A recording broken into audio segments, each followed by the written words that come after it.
El rollo de la escuela.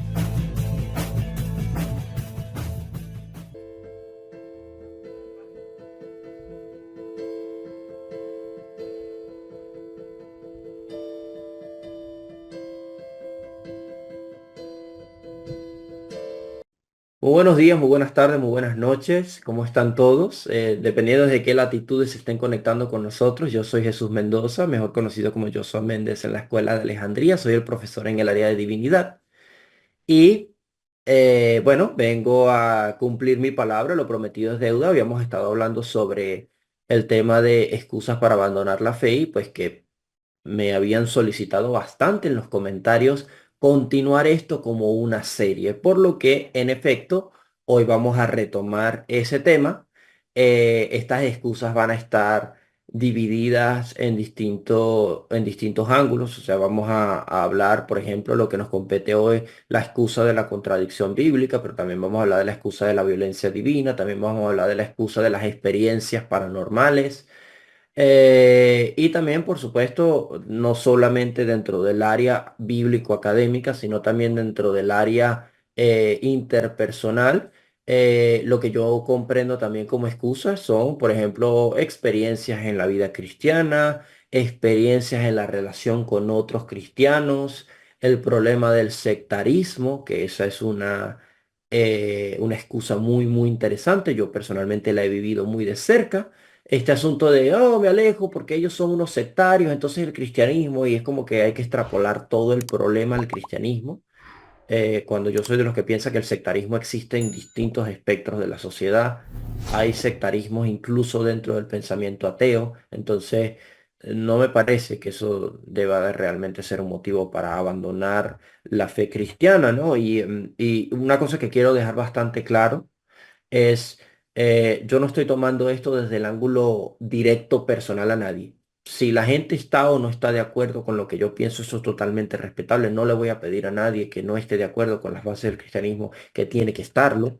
pero sí voy a ser bastante tajante, sin señalar a nadie, sin hablar a nadie, de denunciar un poco ciertos espíritus. Cuando me refiero a espíritus, me refiero a ciertas actitudes porque dentro de que quizá en mi experiencia personal, que es de lo que yo voy a estar hablando, siempre hablando desde mi ángulo personal, yo no represento, aclaro, no represento el pensamiento o el criterio de otros profesores dentro de la escuela de Alejandría, ni siquiera necesariamente del alumnado de la escuela, pero sí represento un, eh, una forma de verlo desde el cristianismo en cuanto a desde el cristianismo en cuanto a lo que para mí son excusas para apartarse de la fe cristiana, que no tienen realmente sentido. ¿Sí?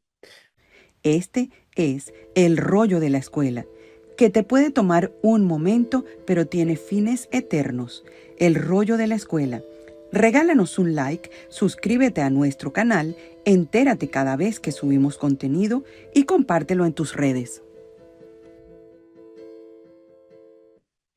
Les comento sobre la excusa que nos compete hoy, la cual es en efecto una muy, muy interesante, la excusa de la contradicción bíblica, ¿no? Bueno, en primer lugar, aquí quiero hablar de un asunto que yo personalmente encuentro bastante irónico. Y es que esta excusa es una excusa que parte básicamente de una idea dogmática, pero no parte de la Biblia. ¿A qué me refiero con eso? No hay ningún lado en la Biblia, cuando digo ningún lado, yo que esté consciente, en ningún lado donde las ideas bíblicas tengan que ser una idea de bloque homogéneo de punta a punta, ¿ok? Sobre todo considerando que la Biblia es un texto que registra el testimonio de distintas personas, de distintos oficios, de distintos puntos de vista, que tienen conexiones entre sí, claro, sí, sí, de hecho, sobre todo la conexión más grande es la conexión cultural, pero hablamos de la Biblia como si ella tiene que ser lo mismo desde Génesis hasta Apocalipsis.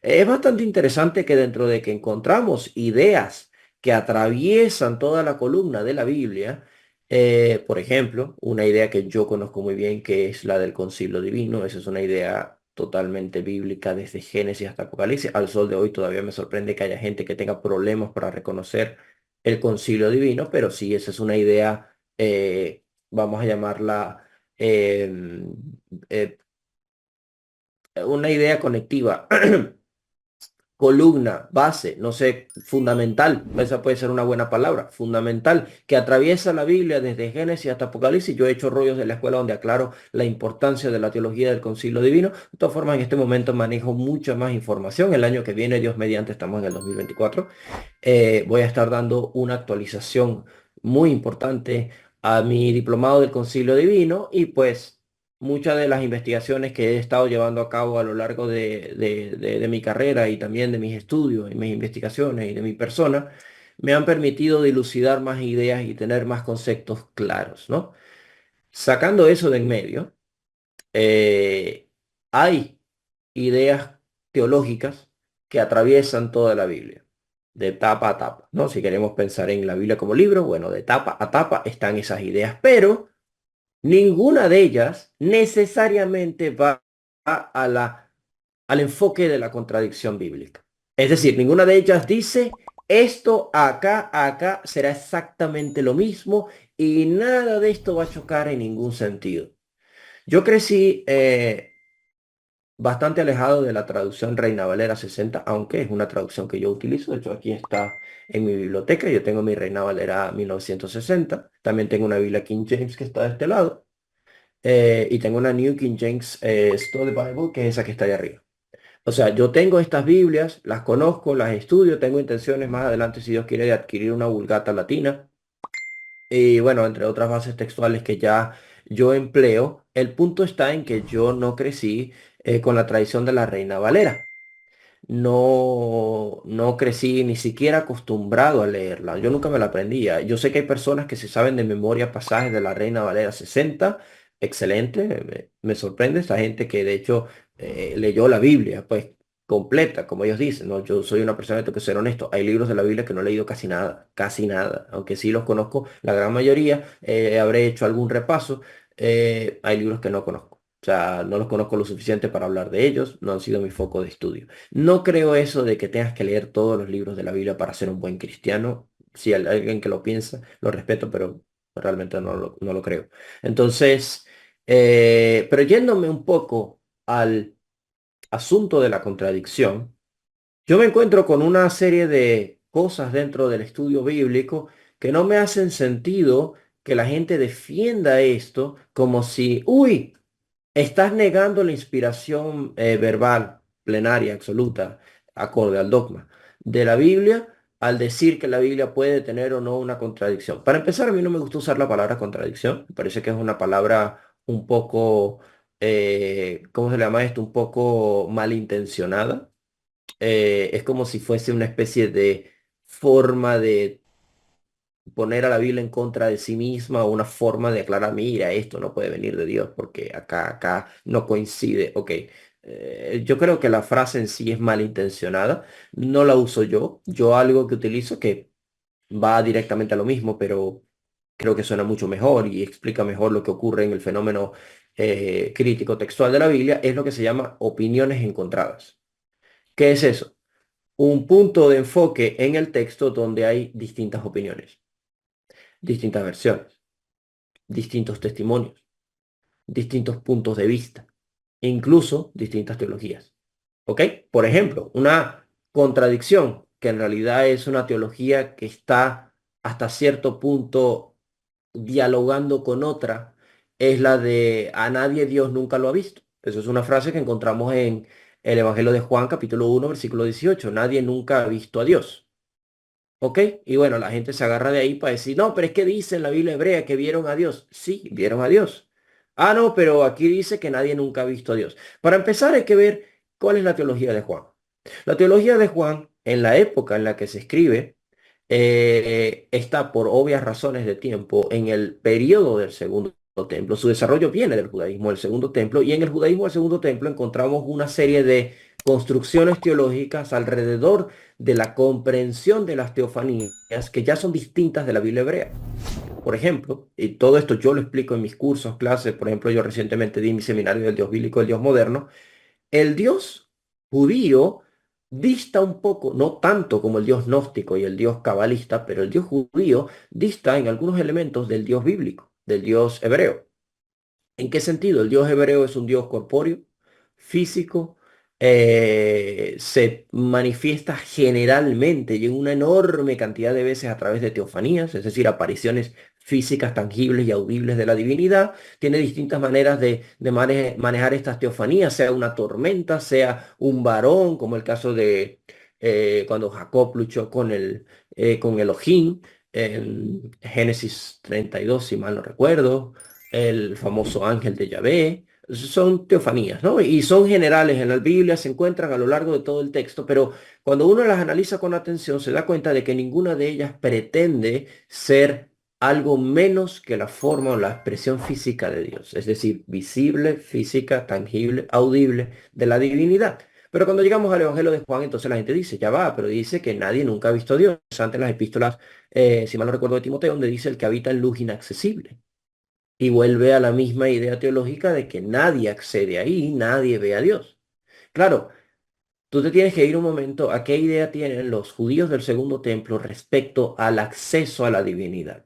Y aquí es donde entra una teología muy bien presentada por ejemplo, Michael Heiser. No es el único que la habla. De hecho, Alan Seagal también comenta al respecto en su libro Two Powers in Heaven, que es el asunto del Yahvé visible y el Yahvé invisible. ¿Qué implica eso? La idea de que hay una especie de desdoblamiento de estas teofanías. Hay una teofanía físico, tangible, literal, que se ve y otra que no se ve, se escucha, pero no se ve.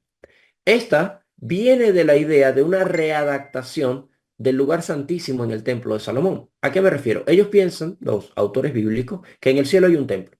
En este cielo, el templo, que es un templo celestial, lo podemos encontrar, por ejemplo, en el libro de Enoc. Primera y segunda de Enoc hablan de este templo celestial, aunque segunda de Enoc, que tiene una concepción ligeramente distinta, separa el templo en 7 espectros, ¿no? En este caso, los 7 cielos, propio del judaísmo, el segundo templo. Pero en primera de Enoc, en realidad se habla de 3 sectores. Estos 3 sectores llaman mucho la atención porque hacen eco de las estructuras del templo: el atrio exterior, el lugar santo y el lugar santísimo. 3 lugares.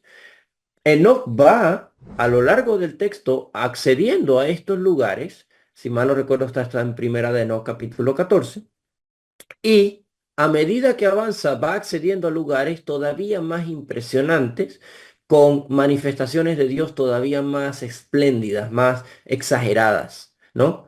Cuando llegamos al caso de, por ejemplo, segunda de Enoc o el Enoc eslavo, los secretos de Enoc, nos damos cuenta de que ahora él tiene que pasar por más cielos y es más difícil todavía llegar a acceder a Dios. Un texto judeocristiano de los primeros siglos muy famoso llamado La Ascensión de Isaías también habla de esta idea de los 7 cielos, pero plantea la idea de que solamente el que tiene acceso al séptimo cielo donde está el Padre es Jesús, Cristo. Entonces, ya teniendo estas ideas del segundo templo en mente, empezamos a entender por qué se habla de que nadie ha visto a Dios. Porque básicamente Juan está matizando esta idea de que no hay acceso al Padre. No es accesible y nadie va ahí. El único que sale de ahí, que es algo que también está en el Evangelio de Juan, el único que descendió del cielo, el Hijo del Hombre, que es esta figura mediadora que, por ejemplo, en el capítulo 7 de Daniel, refleja al segundo Yahvé, al Yahvé, el Yahvé jinete de las nubes, el Yahvé joven, el Yahvé baálico, como me gusta llamarlo a mí, que claramente tiene acceso a este sector del cielo que es inaccesible generalmente para todas las entidades celestiales, incluyendo los humanos. Entonces, como tal, Juan no está presentando una contradicción con la Biblia hebrea. Está presentando un matiz de la forma en la que en su época él ve estos pasajes. ¿Ok? De hecho, al mismo tiempo, en el mismo pasaje de Juan 1:18, él mismo dice el monógenes theos en griego, el unigénito Dios que está en el seno del Padre, le ha exegehato. Exegehato viene de la palabra exégesis en griego y habla de eso. De la palabra exégesis, que la he estudiado en griego, es básicamente extraer y analizar, presentar, explicar, estudiar. También podría ser una forma de leerlo. Y lo que dice es eso. el unigénito Dios lo explicó o lo presentó o lo manifestó. Y en ese sentido, lo que Juan está haciendo es dándole una explicación indirecta a todas las teofanías de la Biblia hebrea, aclarando que, por lo menos para Juan, nadie ha visto jamás al Padre, pero si han visto a Dios, han visto al Hijo.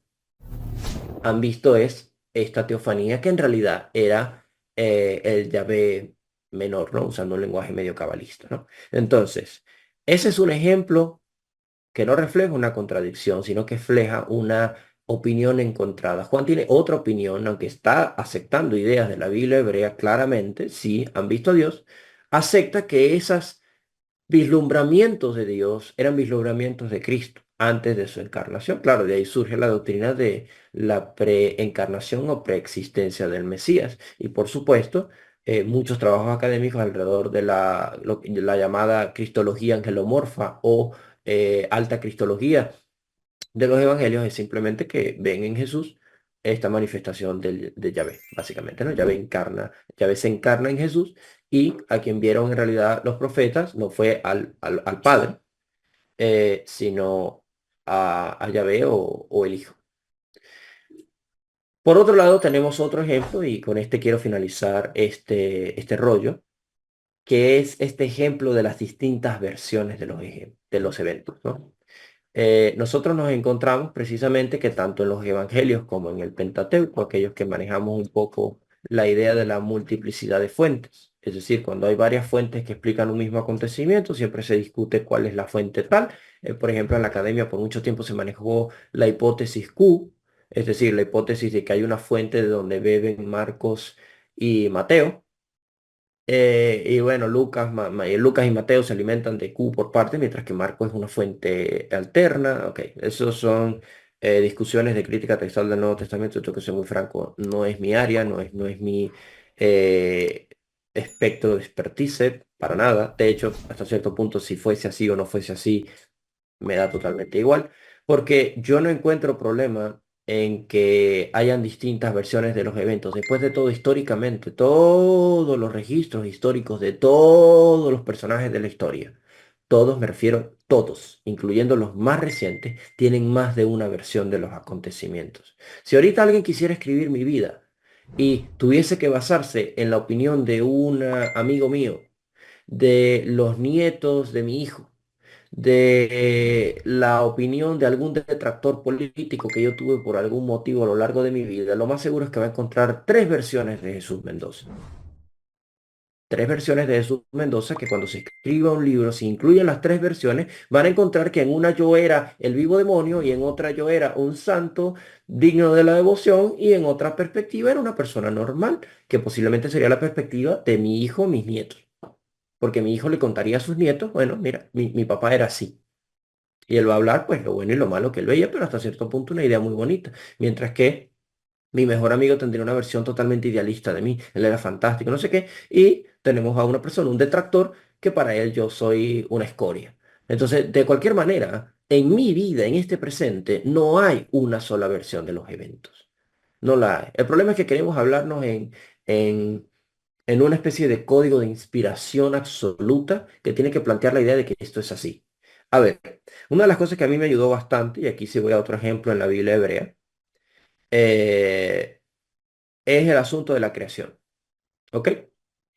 No necesariamente hablando del espectro histórico, de hecho no creo que tenga nada que ver acá en cuanto a asuntos históricos, pero sí que la Biblia tiene no una, sino casi que cinco o cuatro versiones de la creación.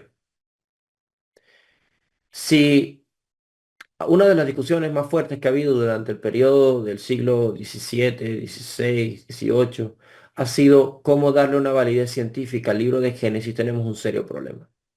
Porque es que cuando uno analiza Génesis, capítulo 1, por ejemplo, capítulo 2, no solo te encuentras con que son dos historias totalmente diferentes, sino que además te encuentras con que las dos están bebiendo de una idea mitológica cultural. Las dos. Las dos están presentándote una especie de contestación teológica desde dos ángulos distintos de los mitos creacionistas del antiguo cercano oriente. La creación con barro, por ejemplo, Génesis 2 es algo que encontramos en la epopeya de Atrahasis, en los mitos de Ugarit, en los mitos egipcios. referencias indirectas en los mitos de la epopeya de Gilgamesh, por ejemplo, otras versiones acadias más antiguas. ¿Ok?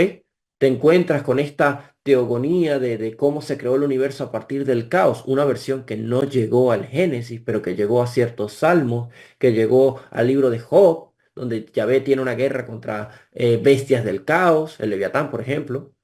No están en el libro del Génesis y es otra versión completamente distinta. Entonces, pasa algo por reconocer que los autores ahí no te están tratando de contar una historia científico exacta narrativamente, sino que te están tratando de explicar la superioridad de Yahvé sobre el resto de los dioses del Antiguo Cercano Oriente, considerando las facultades o los elementos propios de estos mitos.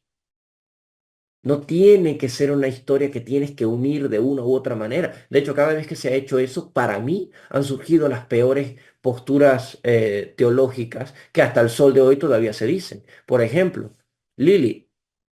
Hemos hablado de Lili en mis seminarios, en mis diplomados, indirectamente. Hay muchos videos buenísimos sobre Lili en internet que explican el origen de esta deidad, de esta entidad. Esta criatura es una deidad mesopotámica, Lilitú o Lilu, conversación para otro día, pero Lilith, según los rabinos premedievales o de la época medieval, es la primera esposa de Adán. ¿De dónde surge esta idea? Bueno, surge de querer unir Génesis 1, perdón, con Génesis 2. No, ya va, pero si aquí dice que creó al hombre varón y hembra, los creó juntos, y aquí vemos que crea primero al hombre, luego crea a la mujer. Entonces, ¿qué pasó? Y dice, no, es que hubo una primera pareja antes de Eva. Y entonces los rabinos empiezan ahí a meter este concepto de a quién agarramos por ahí que no esté casada, que podría más o menos, y ellos tienen la figura de Lilith, un demonio de la literatura del Segundo Templo, claramente un demonio porque es un demonio mesopotámico, y lo readaptan para convertirlo en la primera esposa de Adán y entonces explicar la condición demonológica a partir de que ella huye de su marido, ¿no? Y bueno, de ahí luego se agarran em, otras personas en el siglo XXI para decir la primera mujer empoderada. Ok, esos son, con todo respeto, ridiculeces. No, pero el detalle está en que cuando nos vamos a la figura de Lilith puntualmente, si no intentaran los rabinos conciliar estos dos relatos, aceptando que son distintos, no habría necesidad de tener que explicarle una historia de la nada a Lilith y no habría surgido la postura de que Lilith es la primera esposa de Adán, que para muchos que no estudian el perfil de este personaje, ella en efecto es la primera esposa de Adán. Eso ni es bíblico, ni en la literatura del Segundo Templo es así, solamente en los escritos rabínicos y bueno, ¿qué se va a hacer? Es un intento de matizar estos dos relatos porque se sabe no coincide, se contradice. En realidad son opiniones, son dos teogonías distintas que no pretenden estar conectadas. Sin conectarlas no se contradicen porque no van a lo mismo. Otro caso es la teoría de la brecha, ¿no? El laxo. Entre Génesis 1.1 y Génesis 1.2 hay quienes meten ahí una teoría de la brecha. ¿Por qué? Porque le quieren dar una explicación a las edades geológicas de la Tierra, los millones de años que tiene la Tierra. Repito, si este evento no es histórico y no es científico, entonces ¿para qué hay que darle esa explicación? Aquí es donde uno se da cuenta que en ese intento de darle una validez que el texto inherentemente no tiene, porque la validez de la Biblia es su propio lenguaje, su propia cultura y su propio valor em, espiritual. Por ejemplo, yo como creyente le encuentro un hermoso significado a Génesis 1 solo y a Génesis 2 solo. No tengo que matizar esto desde un punto de vista científico histórico, pero los que lo hacen crean doctrinas que contradicen y generan contradicciones. Para mí las verdaderas contradicciones son los dogmas que se inventan a partir de cosas que el texto no dice y no pretende decir jamás. Así que nada, habiendo dado estos ejemplos, que si ustedes quieren podemos retomarlo, de hecho una excusa es la excusa de la crítica textual, ahí sí voy a ser bastante más duro porque no voy a hablar del contenido teológico, sino de las conversaciones que yo veo dentro de las discusiones. Podemos añadirlas, como no, me parece bastante relevante y puede complementar la idea de este rollo de la escuela, ¿ok? Quiero darles las gracias por quedarse hasta acá. Sé que hablé mucho, pero creo yo que puede ser de alguna forma para edificación de cada uno de mis hermanos y de aquellos que no estén de acuerdo conmigo. con mucho gusto yo les leo en los comentarios. Por cuestiones de ocupación en la universidad no he podido estar pendiente de todo lo que me han escrito. Pido perdón aquí en vivo, pero en lo posible trato de estar pendiente. Y bueno, ustedes fueron los que me pidieron continuar estos rollos de excusas para abandonar la fe y pienso seguirlo haciendo, así que estamos en contacto. Nos vemos en la próxima. El rollo de la escuela. El rollo de la escuela, en la Escuela de Alejandría, un programa donde estamos siempre dispuestos a dar solución a tus inquietudes de este día. Porque hablamos español y podemos profundizar de manera sencilla y escueta en cada tema, mostrando el punto de vista de la palabra de Dios que también toma en cuenta el punto de vista del hombre a través de los tiempos.